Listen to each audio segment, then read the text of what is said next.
What's going on, guys? We are back again, and we are going to be talking about Kronks' New Groove. Now, I know a lot of people in the Disney aspect or the Emperor's New Groove aspect. I know there's people that either love this movie, hate this movie. I've met a lot of people that actually enjoy this movie. Um, I'm gonna be honest. I'm very few of those. I'm very few of those.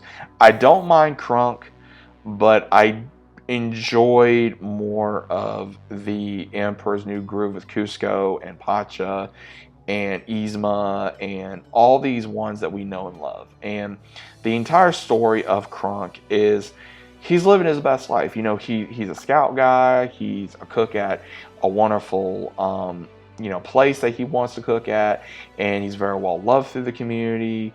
And when he gets a letter that his father is coming into town, and he's always wanted to impress his father, and his father did not approve of him of being a cook, and he made all this stuff like, hey, I got a restaurant, I'm doing this, I'm married, I got kids, all this stuff, and now he's about ready to lose everything that he envisioned of his father's approval, that he unfortunately goes back and goes right to Yzma to get her help when he doesn't want her help.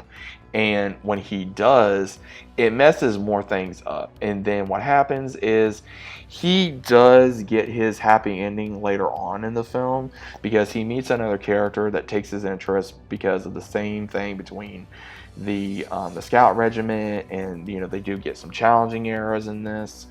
And of course, we see the evolution of Yzma in here due to, she's gained back most of her human form, but she still has a cat tail and cat ears and reflexes. So we do get some funny.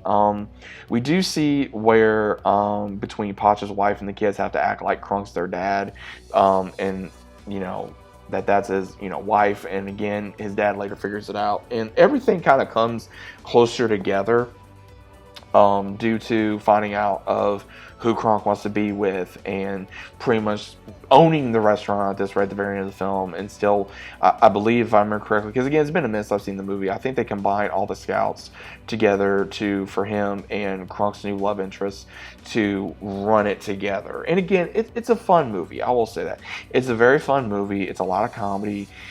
They try to do the same thing that they did in the original, but I don't think it held up as much as it did with the original, Emperor's New Groove. Again, this was about Kronk. It was not about Cusco. It wasn't about Pacha, which again, that was the whole storyline. And again, it just never really, I don't mind Kronk. It just was one of those where it wasn't on my top list of, oh, I want to see this, or oh, I want to see it again over and over and over again. I watched the original more than I did this one. I watched this one so much, I'm surprised I did not break the VHS tape, because I watched it all the time. So, Krunk's New Groove, I would recommend it to anyone that's a Disney fan, that likes old Disney, that wants a good laugh, that wants good family values, that wants, just a good story, good character development, some good laughs. I mean, we got, of course, Patrick Warburton as Kronk. We got David Spade returning as Cusco. We got John Goodman returning as Pacha. We got all the original cast that are going to be returning as these characters. And I think anyone that is a fan of The Emperor's New Groove, more than likely you will like this film, or you may not like it as much. Same thing, we had for the series. I remember very little of the series. I kept to the original movie. That's just what I prefer. That was just me personally. But overall, what do you guys think about this movie? Is it a good movie? Is it a bad movie? Is it something that you normally watch, or is it something you haven't seen in years, or is it a one and done? Me personally, I think this is a one and done movie. I think this is a one and done movie. I don't think it's that good of a film. I don't think it's a movie I think that should go down in history as one of the best ones that Disney has done. I think Emperor's New Groove is definitely a original. I think it is a classic, and I think it's a very good comedy movie you can watch with your significant other, or your family, or your kids, or by yourself, or whatever have you. So again, what do you guys think? Let me know down in the comments, and I'll see you as always on the next one.